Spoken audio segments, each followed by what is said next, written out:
no entendemos los tiempos de Dios, pero también no hemos entendido la fiesta del Señor, en el cual el Nuevo Testamento dice que son sombras proféticas de cosas por venir. Las profecías en las fiestas del Señor, presentado por Michael Root. Shalom, este es Michael Root en los jardines Ofel en Jerusalén, en el propio lugar donde el rey David preparó la construcción del templo del Señor. David apartó el equivalente de más de 2 billones de dólares para la construcción, pero él sabía que no sería que construiría el templo. Ese trabajo se dejaría para el hombre más sabio del mundo, su hijo, Salomón. Salomón construyó el templo para albergar el arca del pacto y también planeó una manera para proteger el arca en tiempos de peligro. Esta es la historia de cómo Salomón construyó el templo y cómo Jeremías usó un sistema de elevador hidráulico de arena diseñado y construido por Salomón para esconder el arca durante el sitio de Babilonia 500 años más tarde. Únase a nosotros en los estudios de televisión de Lester Summerall, donde esta presentación de multimedia sobre las profecías de la fiesta del Señor fue grabado ante estudiantes de profecía bíblica reunidos por el Club de la Profecía. Ese es el curso Profecía Bíblica 101. Ahora, el episodio número 9 de la serie de 26 partes sobre las profecías de las fiestas del Señor, el gran secreto del templo de Salomón y el escondite del arca del pacto. Ahora verán algo que hemos esperado 3000 años para entender. Empecemos explicando el arca del pacto.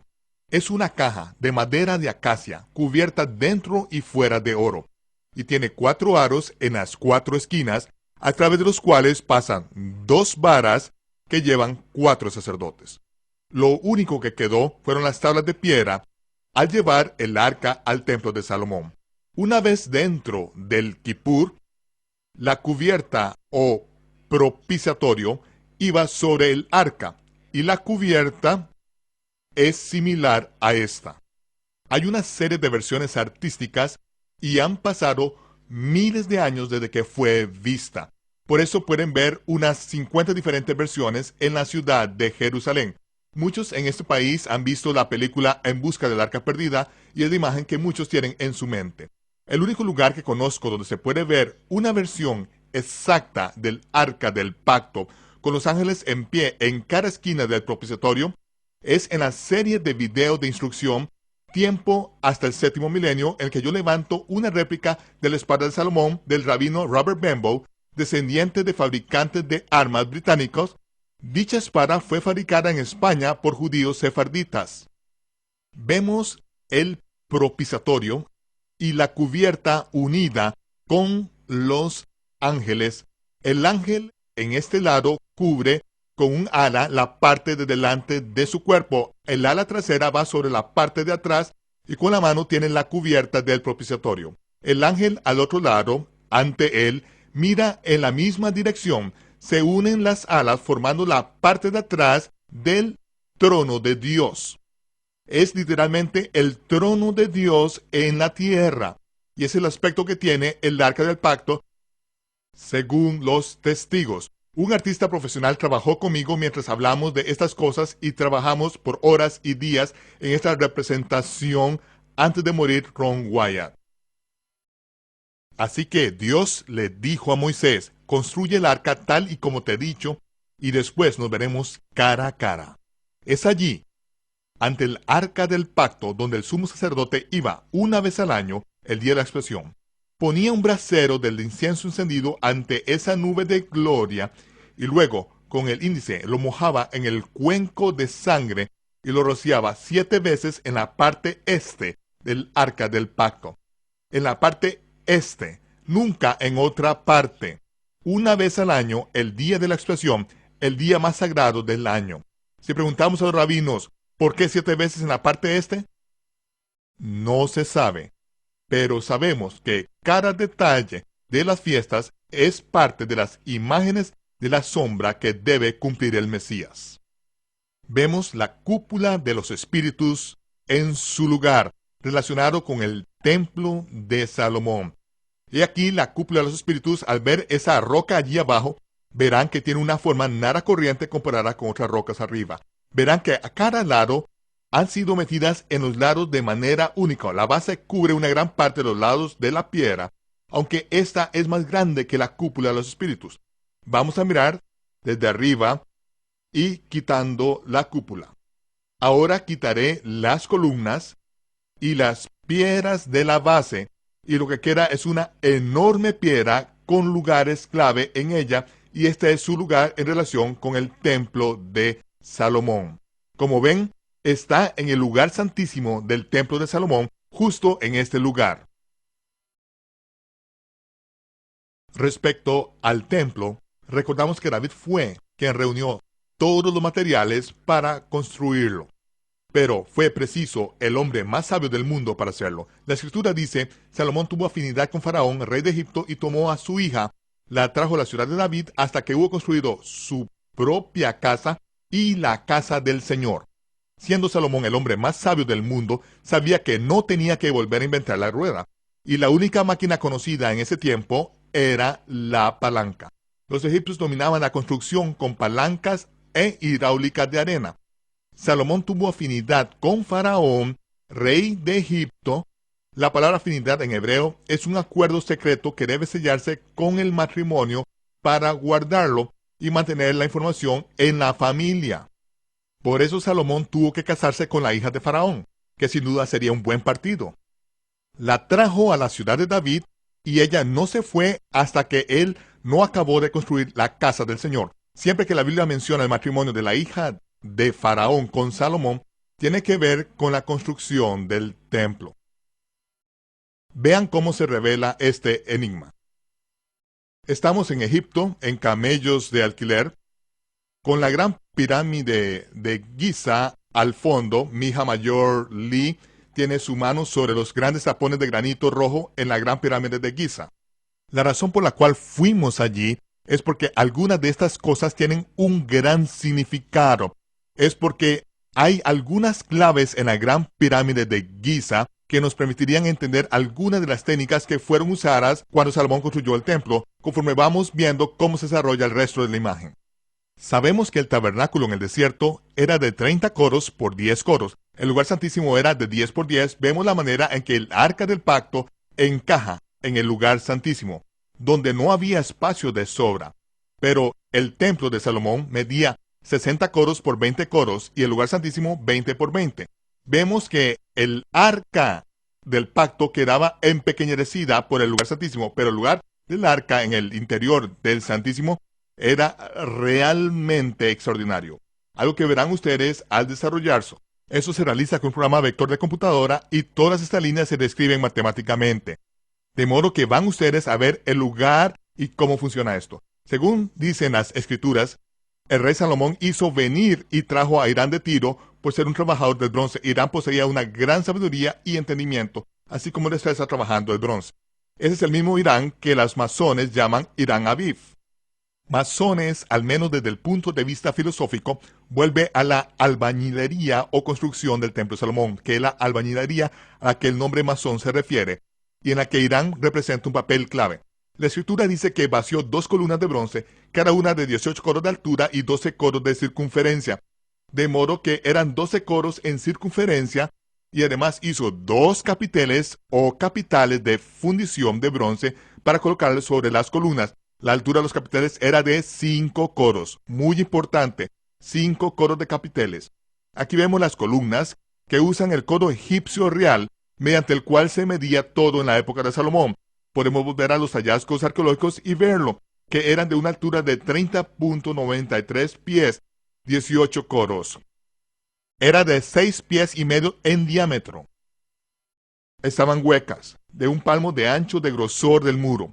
Sobre estas columnas de 31 pies hay 2 capiteles de bronce, de 5 coros de 8.6 pies de altura. Son de 12 coros o 20.62 pies de circunferencia y 6 pies y medio de diámetro. Son enormes, pesan cientos de toneladas y se colocan encima de columnas huecas de 31 pies de altura delante del templo y no soportan nada. No hay nada sobre ellas, son independientes y se yergan solas. Ven ahora lo que hace Salomón. le dan nombre a estas columnas. La de la derecha llamó Jaquín, que significa base o calzara en hebreo. Y a la de la izquierda llamó Boaz, fuerza. Aquí se describe un sistema de palancas. Tenemos el soporte y la fuerza. La palanca es lo único que falta en esta ecuación. Ahora, este es el aspecto que tenían. Fueron nombradas y, según entiendo, en todos los templos masónicos del mundo, a cada lado del orador, hay una columna. Una de ellas tiene una B y la otra una J. Y esta noche van a aprender ustedes más de lo que sabe un masón de 33 grados acerca de estas columnas. Porque fue Salomón quien dijo: gloria de Dios es encubrir un asunto, pero honra del rey y sus hijos investigarlo. Ahora verán de qué modo lo que se dijo en las Escrituras hace 3000 años, detallando la construcción del templo de Salomón por causa del agua que ha entrado a chorros este año en el monte del templo, y como el descubrimiento de la base sur del templo de Salomón, todo ello tiene que ver con el lugar del arca del pacto. Como ven de nuevo, las columnas están en el exterior del templo, en el pórtico, son la B y la J.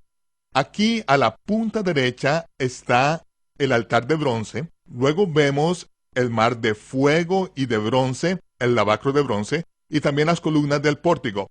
Y si entran, si su apellido es Cohen, si ustedes son Cohenins, cuando entren verán a la derecha la mesa de los panes de la proposición, a la izquierda está el candelabro, y luego la pared de atrás, pero separado de ella, el altar del incienso.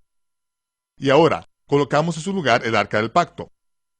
En la dedicación, el sacerdote llevaba el arca del pacto del Señor al lugar santísimo, el Devir, y sacaron las trancas a fin de que pudieran verse en el lugar santo ante el oráculo y que no se viesen desde el exterior, y allí siguen hasta hoy. ¿Qué significa que se viese en el exterior pero no en el exterior? Cuando se coloca el arca del pacto en su lugar de modo que las trancas solo tocasen las cortinas y luego se tiraban de ellas a un lado, literalmente tiraban de la cortina de modo que se pudiese ver desde el lugar sagrado porque se había corrido la cortina. Se puede ver la impresión que producen las trancas al correr la cortina, pero no pueden ustedes ver el arca misma, porque no pueden ver las trancas mismas. Así era que se podía ver con ellas, pero no sin ellas. Fíjese en lo que se puede aplicar aquí. Una vez que se tira de las trancas hacia un lado y todo el arca, incluyendo las trancas, están totalmente corridas de la parte superior de esta piedra. ¿Por qué era eso necesario? Porque la parte de arriba de esa piedra que están ustedes viendo es la parte superior de un elevador de piedra hidráulico de arena que Salomón construyó en el templo. Hizo construir una máquina que ocultase el arca del pacto en caso de que Jerusalén fuese sitiada. Fíjense qué hacía. Durante la dedicación del templo, Salomón habló y dijo: el Señor ha dicho que habitaría en la oscuridad, pero yo te he construido una casa por morada, un sitio en el que tú habites para siempre. Esta es una declaración muy breve, pero en ella usa palabras hebreas un tanto oscuras, y un par de ellas solo se usan en este lugar en las Escrituras. Y recuerden que Salomón es el maestro de acertijos. El Señor dijo que moraría, que es Shacán, que es un lugar establecido donde vivir. En la oscuridad. Esa oscuridad es Arafel, que significa en un nivel inferior. Pero yo te he edificado una casa por morada. La palabra morar aquí es Sebul. Es un nivel más elevado y un lugar establecido, Macoam, un lugar concreto para que vivas en él para siempre. Parece que lo que pretende decir aquí es que ha preparado una residencia exaltada en un nivel más elevado, el precioso templo de Salomón, y un lugar en un nivel inferior para que el arca esté allí para siempre. Y para siempre, según entiendo en hebreo, que significa un periodo de tiempo muy prolongado. No quiere decir que es por toda la eternidad. Ahora, 500 años después, las Escrituras informan que Nabucodonosor, rey de Babilonia, vino contra Jerusalén y construyó baluartes contra ella y su alrededor. Todo alrededor de Jerusalén construyó una muralla de sitio y Nabuzaradán, capitán de los ejércitos caldeos, con la maquinaria de sitio, derribó las murallas de Jerusalén. Y cuando las derribó, primero se abrieron camino en el monte del templo. Y luego sus tropas de choque se situaron sobre el monte del templo y comenzaron a matar a hombres, mujeres y niños, cumpliéndose lo que había profetizado Ezequiel: el juicio comenzará por la casa del Señor. Cuando Nabuzaradán ascendió al monte del templo, entró en el templo de Salomón, porque iba a traer los más grandes tesoros del planeta Tierra: el arca del pacto, el oro del arca, el oro de la mesa de los panes de la proposición, el altar del incienso y la base de la lámpara de 7 brazos. Pero ¿qué fue lo que halló Nabuzaradán al entrar en el lugar santísimo? Nada. Allí no había absolutamente nada. ¿Dónde estaban los objetos de oro? Dice: Nabuzaradán incendió la casa del Señor, la casa del rey y todas las casas de Jerusalén. Lo saqueó todo. ¿Qué era lo que estaba buscando Nabuzaradán? Estaba buscando el arca del pacto. Hubiera sido de esperar encontrarla en un lugar muy visible sobre aquella hermosa piedra. ¿No creen? Pero ese no era el lugar donde jamás estuvo. Pero, dice, los caldeos se llevaron a Babilonia los calderos, las de paletas, las despabiladas, los cucharones, los incensarios y los cuencos de bronce. 70 años después, todo fue devuelto. Se dice que en la época de Salomón, ni siquiera se molestó en pesar las vasijas de cobre. Pero eso fue todo lo que consiguieron los caldeos. Nunca hallaron las vasijas de oro. ¿Dónde está el arca del pacto? Dice que Salomón hizo 2 columnas para la casa del Señor, de una altura de 18 coros con un capitel de bronce sobre ella. ¿De qué altura del capitel de bronce? ¿Lo recuerdan? 5 coros. Pero cuando Nabuzaradán ascendió al monte del templo, dice que la altura del capitel era de 3 coros. 3 coros. ¿Qué había sucedido? Había sucedido un acontecimiento en el monte del templo. Cómo desaparecieron 41.25 pulgadas de bronce sólido que pesaba varias toneladas, situadas sobre una columna de 31 pies de altura. Se las comieron a palomas, ¿verdad? No. Vean lo que pasó. Presten atención a la columna a su izquierda. Lo que ven en la abertura del capitel en el hueco de la columna funciona con un sistema de palanca hidráulica, comenzando con 5 coros, pero cuando Nabuzaradán llegó allí arriba solo era de 3 coros. Las claves han estado siempre en las escrituras, pero hasta que no se descubrieron las bases, no pudimos entender lo que había sucedido. Fíjense cómo funciona esto. Ese es el templo, ese es el aspecto que tiene visto desde arriba y el aspecto que tiene desde el lado. Tenemos totalmente la derecha las columnas y los capiteles. El capitel es la fuerza que se aplica a la punta de la palanca, pero es un sistema de palanca a la inversa. Normalmente usamos una palanca para que nos ayude a levantar algo muy pesado, colocando un soporte muy cerca del objeto pesado y usamos una palanca larga. Luego movemos la punta de esa larga palanca una gran distancia a fin de que el objeto pesado se mueva solo una corta distancia. Este es un sistema de palanca a la inversa, en que tenemos un peso exagerado y una fuerza increíble en una punta que solo se va a mover 2 coros o 41.25 pulgadas.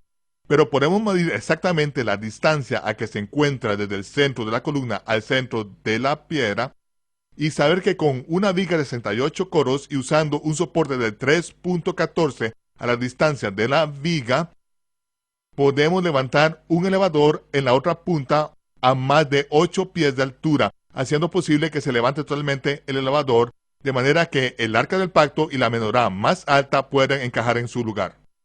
Vemos que las piedras guías que están en el lugar santísimo, de hecho, son esclusas de piedra. Sería preciso que 4 sacerdotes entrasen al mismo tiempo y se pusiesen sobre esas 4 piedras que cierran para destrabar el sistema del elevador.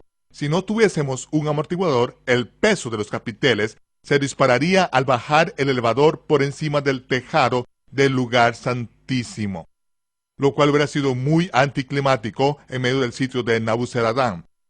Pero ya lo habían pensado, así que pusieron un sistema de amortiguación delante del elevador para que de él gotease la arena lentamente, haciendo subir el pistón, y al hacerlo se puede levantar todo el cuarto del elevador, haciendo que quede en su sitio.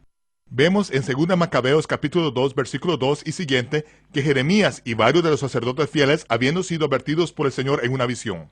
Se preguntarán por qué citó Macabeos. Ese libro no pretende ser escrituras, a pesar de que estaba en el original de la versión en inglés por la versión del Rey Santiago de 1611, pero muchos años después fue eliminado. No pretende ser escrituras, pero cita de un rollo más antiguo escrito por Baruch, escriba de Jeremías, lo cual indica que en la época del sitio de Nabuzaradán, Jeremías y los sacerdotes fieles recibieron una visión a fin de que supiesen cómo esconder el arca del pacto, debido a que habían pasado 500 años desde que se había construido y nadie sabe cómo funcionar el sistema. ¿Qué pasó? De modo que por revelación subieron al pórtico y pusieron los fundamentos de estas columnas con aperturas que permiten a la arena escapar, y todo el peso de los capiteles desciende en las puntas de las palancas. Luego entraron en el lugar santísimo y una vez cubierta el arca, se pusieron sobre las piedras que la tapaban, levantándolas de modo que todo el sistema del elevador pudiese comenzar su progresión ascendente. Desde el lado vemos que el peso de los capiteles hace fuerza hacia abajo. El elevador abierto permite que la fuerza de los capiteles levante el elevador mientras la arena desciende gracias a los sistemas de amortiguación. Ahora el elevador comienza su movimiento ascendente. Después de este evento vemos que el capitel va a presionar hacia abajo en su lugar una piedra que sería del mismo tamaño que el resto de los adoquines arriba del monte del templo. Así que después de la destrucción del templo no se podía saber nada de lo que había sucedido en el exterior. Entonces cogieron el arca del pacto, que representa todos los objetos de oro, y los pusieron en el sistema del elevador, haciendo funcionar una segunda trampilla de arena que permitía que la arena escapase y que todo el cuarto del elevador se hundiese, quedando a nivel de un pasaje subterráneo debajo del templo. Todas las piedras que lo cerraban quedaban cerradas y en su lugar. Llevaban el arca del pacto por el pasadizo subterráneo, y cuando el templo fue destruido, no había evidencia de que hubiese sucedido nada. ¿Es eso satisfactorio? Fíjense ahora en este emplazamiento en relación con el lugar donde se encontró el arca. El lugar santísimo está abajo en el centro de la parte inferior de su pantalla, y la línea roja va directamente a una enorme cubierta de piedra que se encuentra al norte de la muralla de la ciudad de Jerusalén, a unos 40 pies por debajo del nivel actual de la calzada. Como ven, esa línea roja pasa directamente a través del centro de lo que se llama las canteras de Salomón. Aquí vemos una pequeña porción de las canteras de Salomón. De hecho, en la parte superior derecha, donde parece que se acaba, en realidad hay un agujero ahí con una señal que dice no entrar en inglés, hebreo y árabe, y como es natural no soy familiarizado con ninguno de esos idiomas, de modo que regresamos con los equipos apropiados, viajamos durante unos 40 minutos por lugares que no existen. Todo el monte Moriah está lleno de cuevas, y fue al fondo de una de estas cuevas que Salomón, al construir el templo, mandó hacer construir un enorme sarcófago de piedra como el lugar en el que el arca sería retirada y habría de permanecer durante un larguísimo tiempo. Y por revelación, Salomón construyó un lugar para el arca a fin de que quedase oculta a tiempo antes de un futuro sitio de Jerusalén 500 años después. Jeremías por revelación ocultó el arca en el lugar preparado por Salomón. Como dice en Macabeos, uno de los sacerdotes comenzó a marcar el camino al arca, y cuando Jeremías se enteró de ello, reprendió al sacerdote y dijo que el arca debía permanecer en ese lugar secreto hasta que el Señor Dios la sacase en los últimos días. Su gloria se verá sobre el propiciatorio como en los días de Moisés y de Salomón. Ahí fue donde Jeremías ocultó el arca del pacto en una enorme cubierta de piedra. Unos sacerdotes comenzó a hacer una marca en la pared de la cueva para mostrar el camino de regreso al arca. A la izquierda de la pantalla se puede ver lo que se llama un querubín guardián. En los años 1800, un explorador francés logró introducirse en el sistema de cuevas y encontró un enorme querubín medio tallado en la pared. Lo sacó con un cincel y ese es el aspecto aproximado que tiene por haber estado flotando sobre él. Se encuentra en el Museo Real Británico, obtenido con los fondos de la exploración palestina hasta la fecha, y lo único que nos recuerda de dónde vino es una placa de acero que se encuentra hasta hoy en el sistema de las cuevas. Pero la placa de acero no está exactamente donde se halló el marcador. Se cree que es el marcador que usó el sacerdote para cincelar y marcar el camino a fin de encontrar el arca. Cuando ese arqueólogo lo arrancó de la pared con el cincel, eliminó el único marcador para encontrar el arca siguiendo el pasadizo original. Pero no fue así como se halló el arca. Salomón dijo: Yo te he edificado una casa por morada, un sitio en el que tú habites para siempre. Estas son las palabras de Salomón usando su misma oscura verbosidad hebrea. Una casa por morada, un sitio en el que tú habites para siempre. Y dice, las columnas de bronce y sus bases y el asiento de bronce que estaba en la casa del Señor lo expulsaron los caldeos y se lo llevaron todo el bronce a Babilonia. Dice que las columnas eran de 18 coros de altura, dando todas las dimensiones. ¿Qué altura habíamos dicho que tenía el capitel? 5 coros. 5 coros. ¿Por qué 5 coros? Cuando saquearon el monte del templo solo eran 3 coros, pero cuando desmontaron todos los pedazos de bronce para llevárselos, aún tuvieron que ver qué hacer con los capiteles de 5 coros. Aún quedaban 5 coros una vez que hubieron desmontado las columnas. Ahí tenemos la descripción del suceso según las escrituras y lo que ahora podemos ver arqueológicamente en la historia de cómo y dónde ocultaron el arca del pacto. Michael Root regresará en tan solo unos momentos. Las fiestas del Señor ordenadas por Moisés, el servicio del templo que fue instituido por David, el escondite del arca del pacto en el centro del monte Moriah por el diseño de Salomón y la obediencia de Jeremías ante la revelación de dónde esconder el arca, fueron todos parte del intricado plan del Todopoderoso para instruirnos en el camino de salvación. Todos esos elementos fueron esenciales en el cumplimiento de las sombras que Abraham implementó en la cima de este monte hace 4000 años. En esta serie exploraremos más la razón para esconder el arca del pacto y la necesidad de su futura revelación. Lo invitamos a unirse a nosotros la próxima vez para el episodio número 10 de esta serie de 26 partes sobre las profecías de las fiestas del Señor. El Mesías cumple la Pascua. Este es Michael Root desde Jerusalén, deseándoles Shalom, paz, y les veré cuando se aclare el humo.